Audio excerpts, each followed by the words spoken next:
आज के इस वीडियो में हम भागीरथी नदी के तट पर स्थित गंगोत्री धाम के दर्शन करेंगे।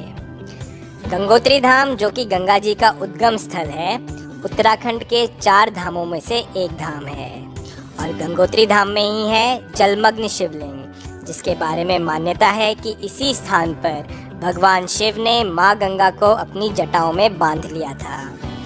इस वीडियो में हम गंगोत्री धाम से जुड़ी संपूर्ण जानकारी देंगे और हम आशा करते हैं कि इस वीडियो के माध्यम से आपको वास्तविक गंगोत्री की यात्रा का अनुभव होगा। इस वीडियो में हम जानेंगे कि गंगोत्री धाम कहाँ पर स्थित है, गंगोत्री धाम कैसे पहुँचा जाए, यहाँ जाने का बेस्ट टाइम कौन सा है। हम करेंगे मुख्य मंदिर के दर्शन और जानेंगे यहाँ की पौराणिक कथा के बारे में। साथ ही साथ हम देखेंगे गंगोत्री धाम के आसपास के महत्वपूर्ण स्थान और अंत में हम गौमुख के दर्शन करेंगे, जहाँ से माँ गंगा की पहली धारा निकलती है।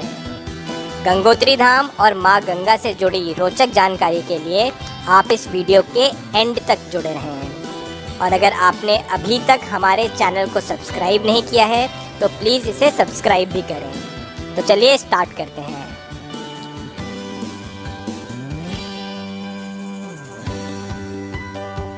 जैसा कि नाम कहता है, गंगोत्री यानी कि वह स्थान जहां पर माँ गंगा उतरी। जी हाँ दोस्तों, गंगोत्री वही स्थान है जहां पर माँ गंगा धरती पर उतरी।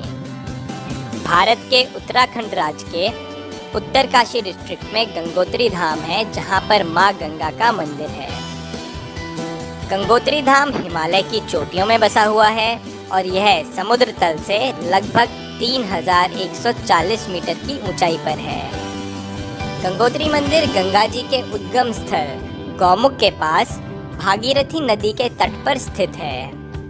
गंगा नदी गौमुख से निकलती है और गौमुख से देवप्रयाग तक उन्हें भागीरथी के नाम से जाना जाता है। देवप्रयाग पर भागीरथी और अलकनंदा नदी का संगम होता है और देवप्रयाग के आगे इस नदी को गंगा जी के नाम से जाना जाता है।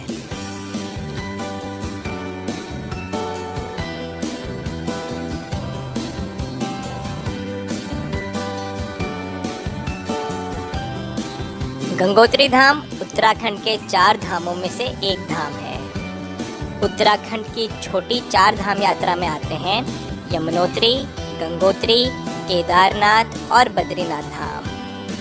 केदारनाथ के ऊपर हम एक वीडियो पहले ही बना चुके हैं, जिसे कि आप हमारे चैनल पर जाकर के देख सकते हैं। इसके अलावा हम अपने आने वाले वीडियोस में यमुनोत्री और बद्रीनाथ धाम को भी कवर करेंगे।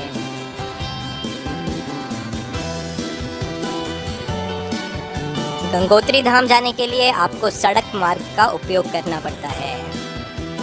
गंगोत्री हरिद्वार से लगभग 280 किलोमीटर की दूरी पे है।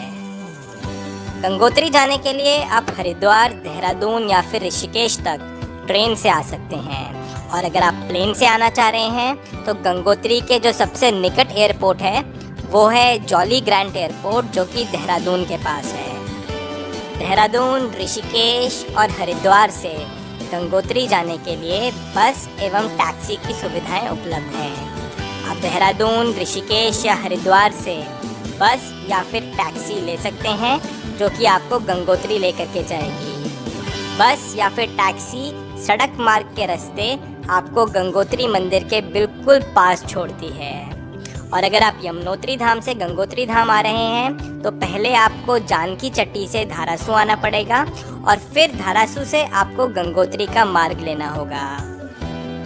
गंगोत्री धाम की यात्रा चारों धामों की यात्रा में सबसे आसान मानी जाती है, क्योंकि सड़क मार्ग से आप बिल्कुल मुख्य मंदिर के पास पहुंच जाते हैं।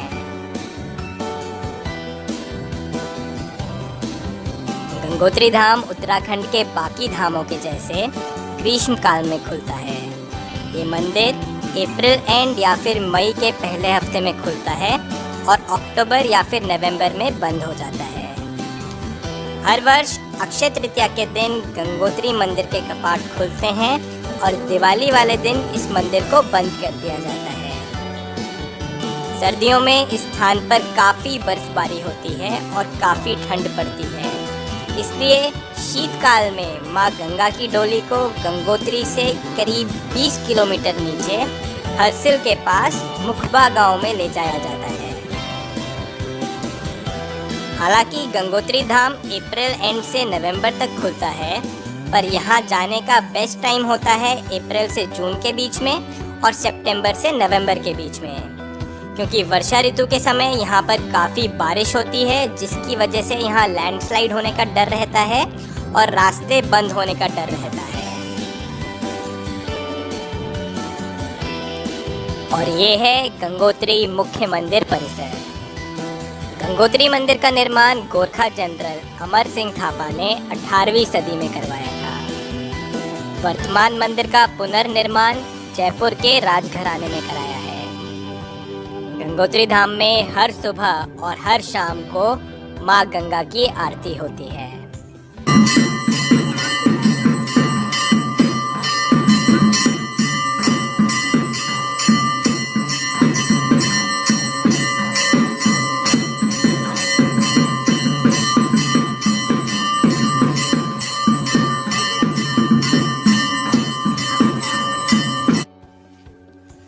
गंगोत्री धाम की पौराणिक कथा कुछ इस प्रकार है। एक बार राजा सगर ने अश्वमेध यज्ञ का आयोजन किया। इंद्रदेव इस यज्ञ से काफी भयभीत थे, इसलिए उन्होंने राजा सगर के घोड़े को छल से चुरा लिया और उसे कपिल मुनि के आश्रम में बांध दिया। घोड़ा ना मिलने पर राजा सगर ने अपने 60,000 पुत्रों को घोड़ा ढूंढने के लिए भेजा। राजा सगर के 60,000 पुत्र घोड़ा ढूंढते ढूंढते कपिल मुनि के आश्रम पहुँचे और वहाँ जब उन्होंने घोड़ा देखा तो उन्होंने कपिल मुनि को काफ़ी अपशब्द कहे। इससे कपिल मुनि का ध्यान भग्न हो गया और उन्होंने क्रोधित होकर राजा सगर के 60,000 पुत्रों को अपनी आँख की ज्योति से भस्म कर दिया और उन्हें राख में बदल दिया। इसके निवारण के लिए राजा सगर नारद मुनि के पास गए, जिसपे नारद मुनि ने कहा कि जब माँ गंगा धरती पे आएंगी तब आपके पुत्रों को मुक्ति मिलेगी। तब पहले राजा सगर ने स्वयं माँ गंगा के लिए तपस्या करी, फिर उनके पौत्र राजा भागीरथ ने यहाँ पर आकर के करीब 5,500 वर्षों तक कठिन तपस्या करी। राजा भागीरथ की तपस्या से माँ गंगा प्रसन्न हुई और उन्होंने कहा कि मैं धरती पर आऊंगी, किंतु मेरे वेग को कौन संभालेगा। माँ गंगा ने कहा कि मेरे वेग को केवल एक ही संभाल सकते हैं और वो हैं महायोगी भोलेनाथ। तब भगवान शिव ने इस स्थान पर माँ गंगा को अपनी जटाओं में बांध लिया और यहाँ से माँ गंगा नदी के रूप में धरती पर आई।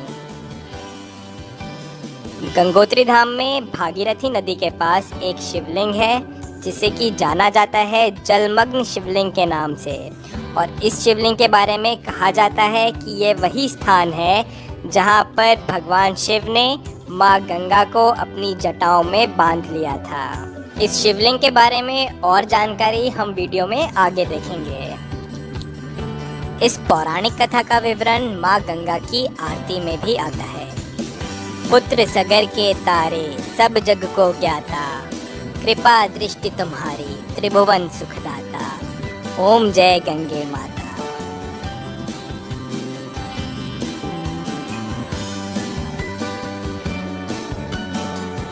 गंगोत्री धाम में मुख्य मंदिर के पास से कुछ सीढ़ियाँ नीचे की ओर जा रही हैं, और अगर आप इन सीढ़ियों को लेंगे तो आप पहुंच जाएंगे प्राचीन भागीरथ तपस्थली पे।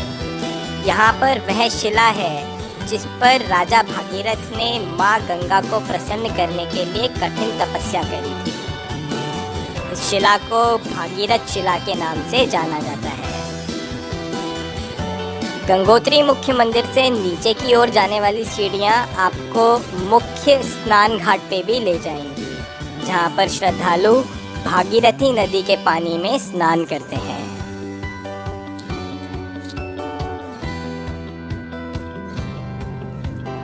और मुख्य मंदिर के सामने की ओर आपको एक काफ़ी सुंदर दृश्य देखने को मिलेगा, जहाँ पर हिमालय के ऊपर भगवान शिव माँ पार्वती, माँ गंगा इत्यादि सभी देवी देवताओं को दर्शाया गया है। गंगोत्री मंदिर के कुछ ही पास में है सूर्य कुंड। माना जाता है कि सूरज की पहली किरण इसी स्थान पर पड़ती है, तभी इसका नाम है सूर्य कुंड। और सूर्य कुंड में ही है एक जलमग्न शिवलिंग, और ये वही शिवलिंग है जिसके बारे में माना जाता है कि यहीं पर भगवान शिव ने माँ गंगा को अपनी जटाओं में बांध लिया था। सर्दियों के दिनों में जब नदी में पानी की सतह कम हो जाती है, तब इस शिवलिंग के दर्शन होते हैं। गंगोत्री मंदिर से करीब 5 किलोमीटर की दूरी पर है पांडव गुफा। माना जाता है कि जब पांडव केदारनाथ जा रहे थे, तब उन्होंने इसी गुफा में रुक करके ध्यान किया था।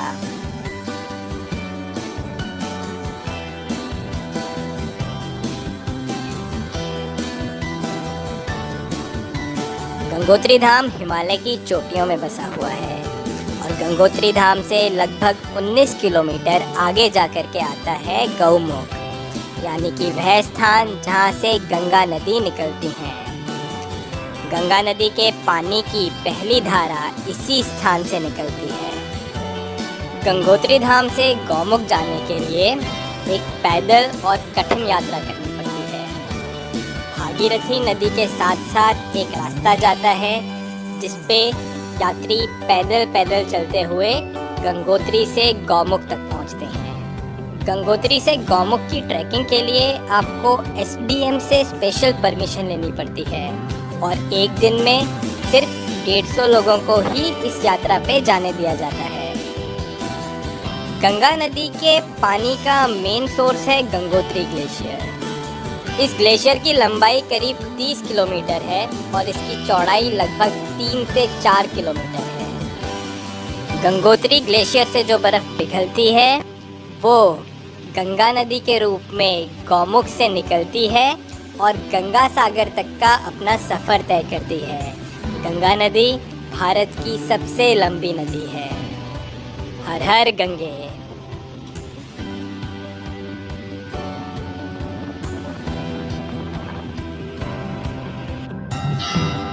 जय जय भागीरथ नंदिनी मुनि जय चकोर चंद, नरनाग विबुध बंदनी जय जहनु बालिका। हर हर गंगे। नमः पार्वती पते हर हर महादेव। प्रेम से बोलिए श्री गंगा मैया की जय। तो दोस्तों इस वीडियो में बस इतना ही। जैसा कि मैंने कहा था, हम अपने आने वाले वीडियोस में यमुनोत्री और बद्रीनाथ धाम को भी कवर करें।